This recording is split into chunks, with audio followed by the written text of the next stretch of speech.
Season 2 bab ke-120. Tidak membawa uang, tapi untung saja Aska bawa ponsel. Kesempatan sudah di depan mata dan ini adalah langkah pertamanya. Membuat konten yang bermanfaat dan menginspirasi orang lain. Apalagi ada dukungan dari sang ayah. Dia jadi lebih semangat lagi. Mencari pedagang yang jualannya sepi pembeli. Bukan untuk diborong semua dagangannya, tapi dibantu untuk memperbaiki kekurangannya. Dicari permasalahannya, kenapa kok tidak laku? Kenapa kok sepi pembeli? Bisa saja Aska. Bisa saja dia memborong semuanya agar si penjual dapat uang. Tapi jika akar masalahnya tidak dibenahi, maka dia tidak akan tahu kekurangannya ada di mana dan akan terus berlanjut di kemudian hari tanpa ada perbaikan. Aska pun memberanikan diri untuk membeli dagangan si bapak. Dia merasa kasihan dan sebenarnya ingin sekali membeli semua dagangan bapak itu agar beliau bisa cepat pulang. "Pak, makan sini 2 ya," ucap Aras. Akhirnya dia duluan yang memulai karena melihat Aska malah termenung menatap penjualnya.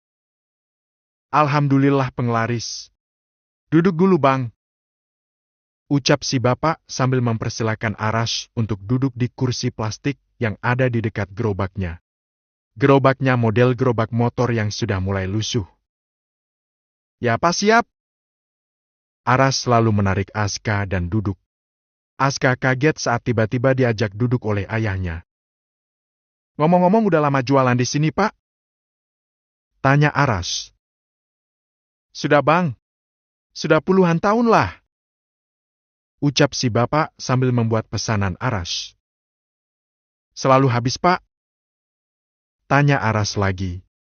Dia tidak berani langsung merekam pembicaraan ini sebelum si penjual merasa nyaman dan dekat dulu dengannya. "Ya namanya jualan bang. Kadang ramah, kadang sepi. Tapi beberapa tahun terakhir emang sepi banget. Gak tahu kenapa. Padahal resep tidak pernah berubah. Dulu sehari bisa 5 kilo daging. Sekarang mah boro-boro. Sekilo aja gak habis bang," ucap penjual bakso. Dia memberikan 1 mangkuk untuk Aras dan 1 mangkuk lagi untuk Aska. "Makasih Pak," ucap Aras dan Aska bersamaan. "Sekarang pedagang bakso banyak banget ya Pak," ucap Aras. Dia lalu menyantap baksonya. Ini adalah cita-citanya dulu. Menjual bakso. Tapi akhirnya bakso mekar yang Doa pilih karena lebih kekinian. "Ya banyak, bang. Dari kampung saya aja Wonogiri itu sekarang banyak yang merantau ke sini. Jualan bakso juga. Persaingan tambah ketat," ucap si bapak sambil tersenyum. "Enak loh Pak baksonya. Kayak ada aroma apa ya yang khas gitu. Ini rasa bakso legenda. Yang sulit ditemui zaman sekarang," ucap Aras yang memang mengakui kalau bakso bapaknya ini enak. Tapi kenapa tidak terlalu laku? Bahkan sejak dia duduk di situ pun belum ada satupun yang beli. "Masa sih bang? Syukur deh kalau enak," ucap si bapak. "Iya Pak, beneran enak," ucap Aska. "Pak, maaf nih kalau lancang. Boleh gak kalau kita bantu buat bikin usaha bapak ini lebih menarik banyak orang? Boleh gak kita bikin video di sini?" ucap Aras. "Boleh-boleh.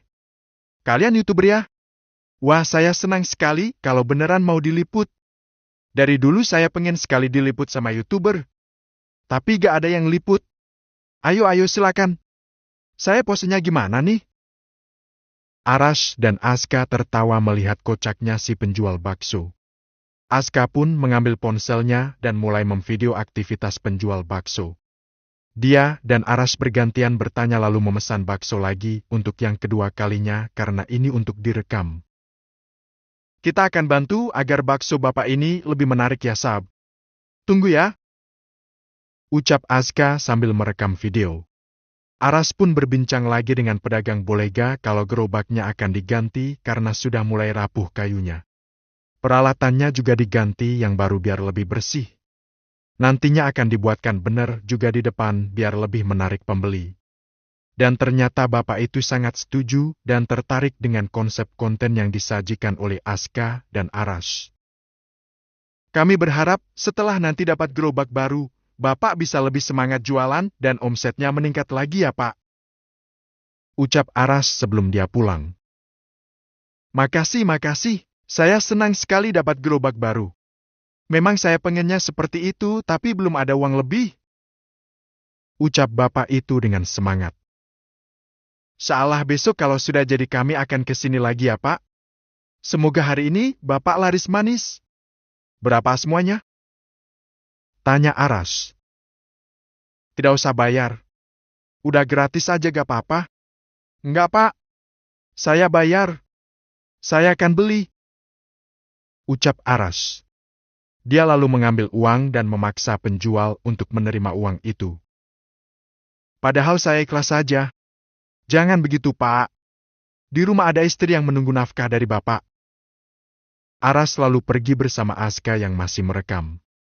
Dia tak sabar ingin segera membuat gerobak dan melihat apa yang akan terjadi dengan dagangan bapaknya.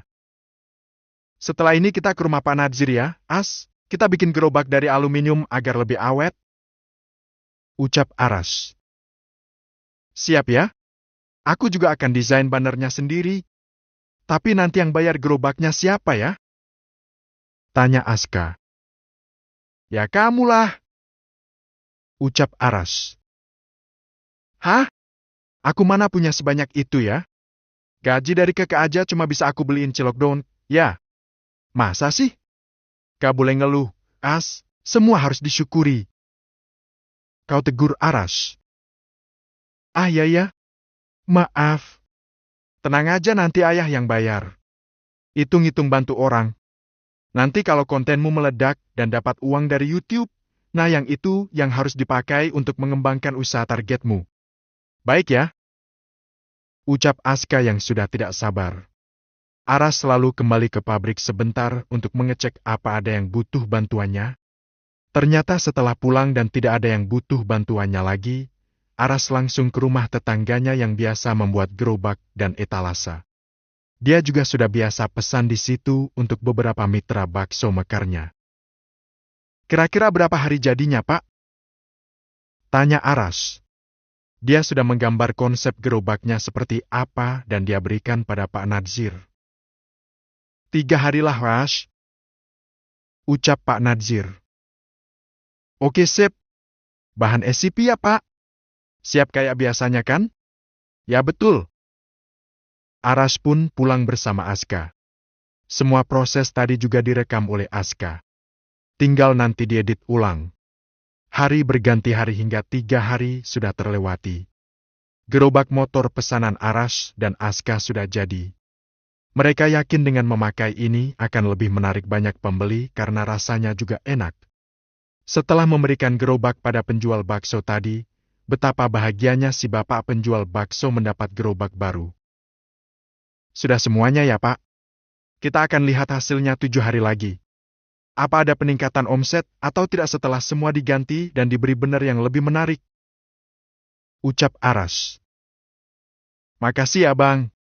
Pasti Bang. Pasti lebih menarik. Ucap si bapak antusias. Dia terlihat senang. Setelah 1 minggu berselang, Aras dan Aska kembali lagi. Tapi pemandangan yang sama masih terlihat.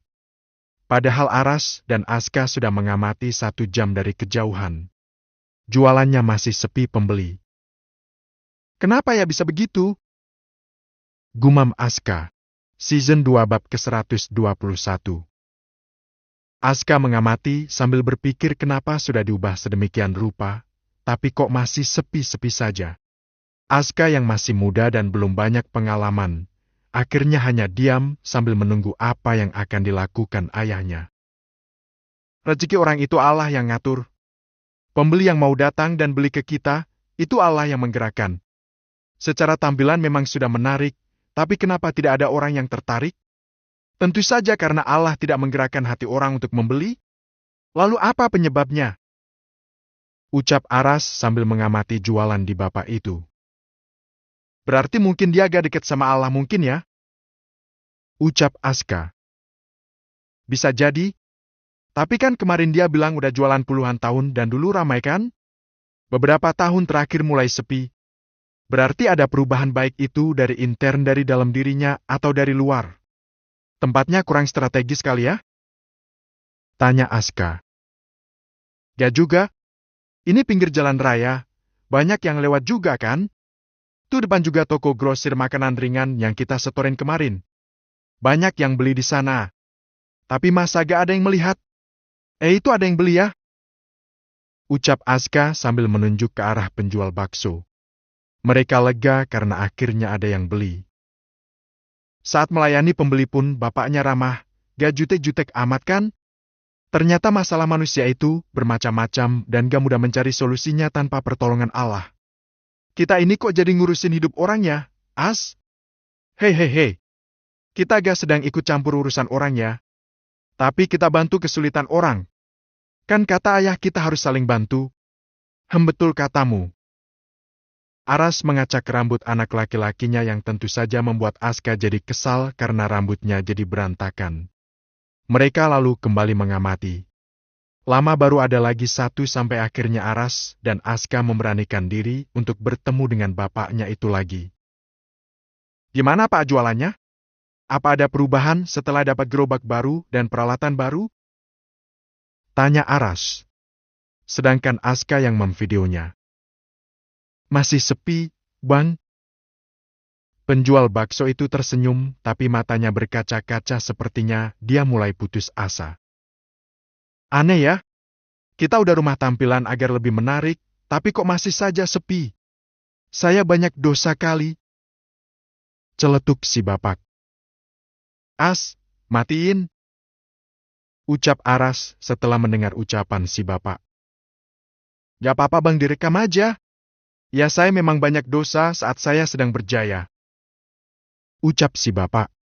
Justru dia sendiri yang ingin bercerita tentang kisah hidupnya. Kalau ini aib jangan dibuka ke orang Pak. Allah sudah menutupnya. Jadi jangan dibuka ke orang kalau sekiranya ini adalah aib Bapak. Ucap Aras yang berusaha agar kontennya ini tidak tentang membuka aib orang. Bukan aib. Tapi ini perjalanan hidup yang mungkin bisa jadi pelajaran hidup. Tadi saat sepi, saya merenung. Secara tampilan sudah oke. Tapi masih sepi. Saya introspeksi diri, Bang. Mungkin Allah benci sama saya. Ucap si bapak. Alhamdulillah kalau Bapak bisa menyadari kesalahan Bapak. 3 tahun lalu saya selingkuh. Saya menikah lagi tanpa sepengetahuan istri. Saat dia tahu, dia hanya diam. Dia bilang ikhlas. Saya cuek aja jalanin aja. Tapi semakin lama, nambah istri bukannya tambah rezeki, tapi malah semakin sepi jualan saya. Akhirnya saya ceraikan istri kedua saya karena tidak ada anak dan saya sudah tidak sanggup kasih nafkah. Aras selalu mengangguk-angguk. Mulai memahami apa yang sebenarnya terjadi.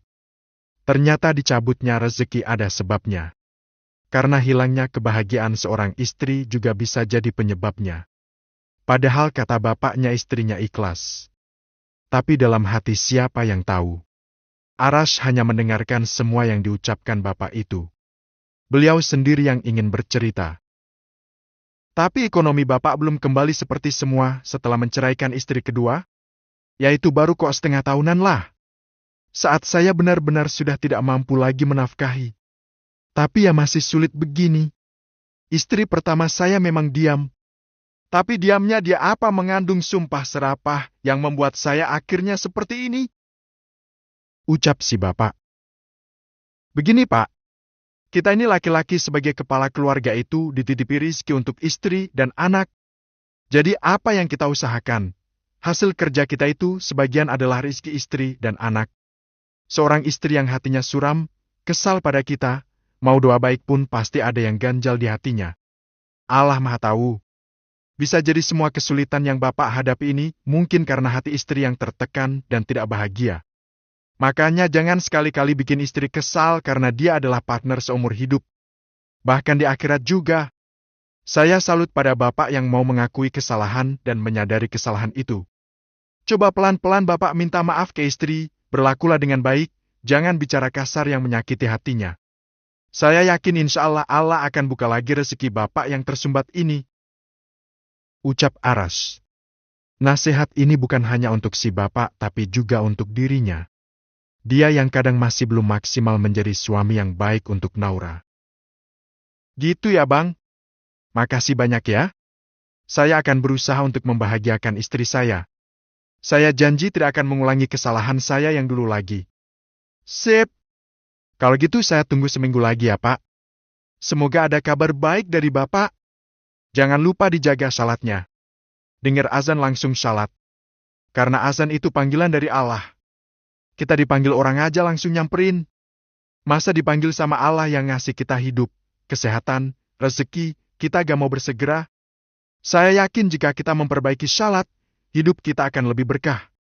Berkah bukan hanya soal harta Pak, tapi juga bisa dalam bentuk keharmonisan keluarga, kesehatan, anak soleh-solehah.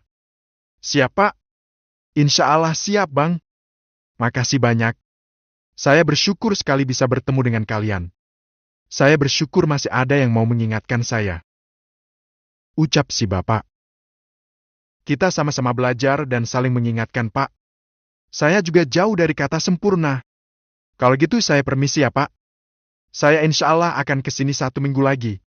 Semoga jualan Bapak tambah laris manis dan berkah tentunya. Ucap Aras sebelum dia pulang. Amin. Makasih.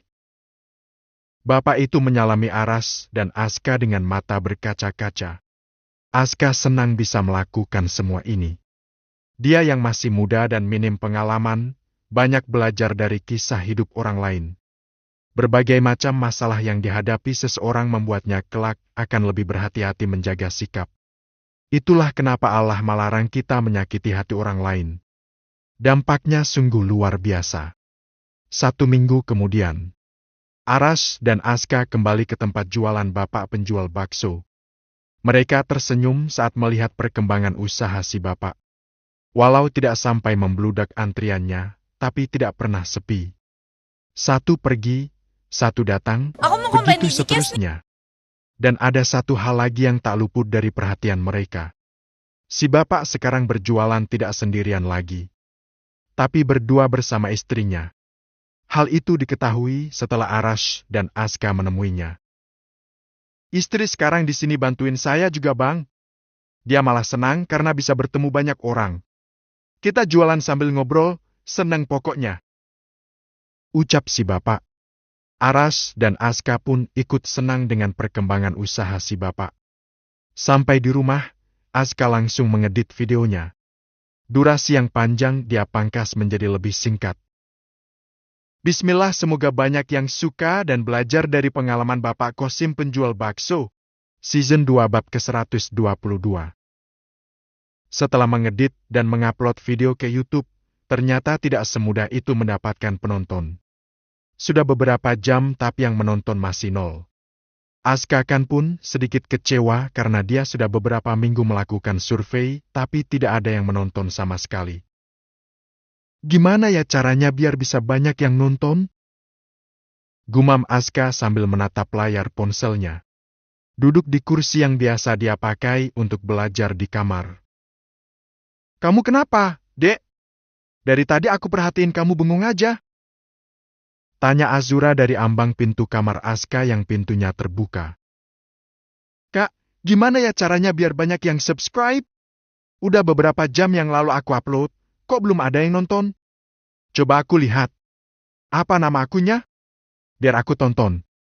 Kali aja bisa jadi pancingan. Kalau gak kamu coba upload di Toktik dulu. Di sana kalau video bisa FYP, penontonnya akan banyak dan video kamu pasti banyak yang lihat. Dek, pejah telur kan nama akunnya? Hakah? Azura sampai kaget mendengar nama akun Aska yang terdengar aneh. Pejah telur kata ayah ini adalah simbol sih. Semua yang kita bantu adalah penjual yang dagangannya sepi berharap setelah dibantu yang tadinya sepi atau nol, bisa ramah alias bisa pecah telur. Gitu loh Kak. Pasti mikirnya aneh-aneh nih. Harus dirukyah nih. Ucap Aska yang mencoba menjelaskan filosofi pemilihan nama akun itu. Oh gitu. Jadi itu dari ayah ya? Hei hei hei. Kirain. Kalau dari ayah udah pasti bener kan? Udah ayo buruan ditonton. Aku mau coba upload di TokTik deh. Siapa tahu bisa FYP. Ucap Aska, dia lalu mengucap bismillah sebelum upload. Berharap bisa FYP agar dia semangat membuat konten-konten lain yang bermanfaat. Udah aku tonton nih. Masya Allah, keren banget ya. Ternyata itu masalahnya. Ya Allah, lihat si bapak dan istrinya yang bisa jualan berdua sambil saling melempar senyum, itu sesuatu banget. Romantis. Andai saja. Ayo berandai-andai. Awas setan mulai masuk tuh. Kau tegur Aska. Dia masih menatap ponsel dan menunggu proses upload video selesai. Dia harus memangkas lagi di bagian yang membuat orang penasaran. Lalu dia takutkan link YouTube di situ. Agar orang yang penasaran dengan kelanjutannya bisa langsung buka YouTube-nya. Ternyata susah juga ya nyari suami. Apa suami yang sempurna itu cuma ayah? Aku jadi takut menikah kalau gitu. Si bapak ini yang notabene pria biasa dan gak kaya-kaya amat, bisa selingkuh dari istrinya. Apalagi orang yang kaya. Apa aku harus kursus sama bunda ya biar bisa dapat suami seperti ayah yang super baik sama anak dan istri? Mereka selalu rukun hingga saat ini. Ucap Azura sambil menonton ulang video yang dibagikan oleh Aska di YouTube. Bismillah. Semoga FYP. Gumam Aska. Dia sama sekali tidak menanggapi ucapan Azura. Kamu ini diajak ngobrol malah dicuekin. Apa semua laki-laki begitu ya? Gak pernah nyambung kalau diajak ngobrol? Sebel. Ayah juga kadang begitu. Otak pria dan wanita berbeda, Zura. Haft. Aska menggerutu. Padahal sudah sewajarnya jika seorang pria memang hanya bisa fokus pada satu bidang saja. Dan sekarang dia sedang fokus dengan yang di-upload di TokTik. Azura pun keluar kamar karena merasa diabaikan oleh adiknya. Dia mencari ayah dan bundanya. Berharap mendapat teman ngobrol yang lebih tepat. Dan ternyata Aras dan Naura sedang duduk santai di depan televisi. Dia tidak sengaja melihat ayahnya yang sedang mengelus perut bundanya yang sudah membesar. Apa nanti aku juga akan seberuntung bunda? Memiliki seorang suami yang baik hati seperti ayah, yang tidak akan menduakan sampai kapanpun? Azura tiba-tiba berubah sendu. Dia pun menghampiri Aras dan Naura. Lalu duduk di lantai di depan kedua orang tuanya itu. Duduk di atas, nak. Titah Naura saat melihat Azura duduk di lantai. Di sini aja, bun. Enakan di bawah sambil ngemil. Ucap Azura yang langsung menyomot basreng di toples. Lalu mengunyahnya pelan-pelan. Kamu kenapa? Kayak lagi banyak pikiran? Tanya Naura. Mikirin cowok kali. Celetuk Aras sambil mencubit kecil lengan Azura. Aduh ya sakit. Enggak. Ngapain mikirin cowok? Tapi iya juga sih. Aku tadi habis nonton video Aska. Ya, penjual bakso yang ternyata pernah menduakan istrinya makanya jualannya sepi. Aku mikirnya gini, pria yang penghasilannya biasa-biasa aja bisa selingkuh. Apalagi yang banyak uangnya ya. Azura lalu menoleh dan mengubah posisi duduknya menjadi berhadapan dengan kedua orang tuanya. Bukan hanya soal penghasilan, Zura. Pria bisa selingkuh ya karena ada keinginan atau nafsu yang tidak bisa dia kendalikan. Manusia itu dikasih nafsu oleh Allah. Ucap Aras. Tapi selain nafsu, manusia juga dikasih akal untuk berpikir. Jadi nafsu bisa dikendalikan oleh akal kalau dia mau berpikir. Pria yang selingkuh tidak bisa mengendalikan nafsunya. Dia tidak bisa menggunakan akalnya bahwa apa yang dia lakukan itu akan membuat rumah tangganya berantakan. Akan ada istri tersakiti. Ucap Naura menambahkan ucapan Aras. Oh gitu ya bun. Ya, penontonnya belum ada perkembangan. Cuma secuil ya. Ucap Aska yang tiba-tiba datang sambil membawa ponsel lalu doa tunjukkan pada Aras. Aras melihat ponsel anaknya. Lalu tersenyum. Semua butuh proses, Aska. Gak ada yang instan. Kamu harus menikmati proses itu. Teruslah berbuat baik meski tidak ada penonton atau sedikit. Kamu kelak akan lebih puas ketika kamu merangkak dari bawah. Daripada langsung di puncak. Gak apa-apa kalau masih sepi. Besok kita bikin konten lagi yang lebih banyak dan bermanfaat. Tetaplah berbuat baik tanpa pamrih, Aska. Ucap Aras. Dia paham anak muda seperti Aska pasti inginnya serba cepat, dan kesabarannya juga masih kurang. Tapi dia yakin seiring berjalannya waktu dan semakin banyak pengalaman hidup yang dia dapat, Aska akan lebih sabar. Oh gitu ya ya? Ya deh, oke ya. Siap. Aku akan terus berbuat baik meski harus menunggu lama. Harus dievaluasi juga. As, kenapa kontenmu kurang menarik? Mungkin cara mengedit atau tampilannya kurang menarik. Bisa jadi kan? Iya ya. Aku akan coba evaluasi lagi kekurangannya di mana. Aku juga akan belajar mengedit agar menarik untuk ditonton. Ucap Aska. Aska pun berusaha keras membangun mimpinya. Sebenarnya bukan impian utama karena dia masih punya keinginan untuk jadi pengusaha suatu hari nanti. Tapi zaman sekarang jadi pengusaha pun harus kreatif melakukan marketing. Salah satunya adalah membuat konten yang berhubungan dengan usahanya. Seperti yang dulu dilakukan oleh kedua orang tuanya di awal usaha. Mereka melakukan live setiap malam agar produknya dikenal. Aska berharap kontennya bisa sukses, bisa bermanfaat untuk banyak orang, dan kelak dia bisa dapat modal untuk usaha. Season 2 bab ke-123.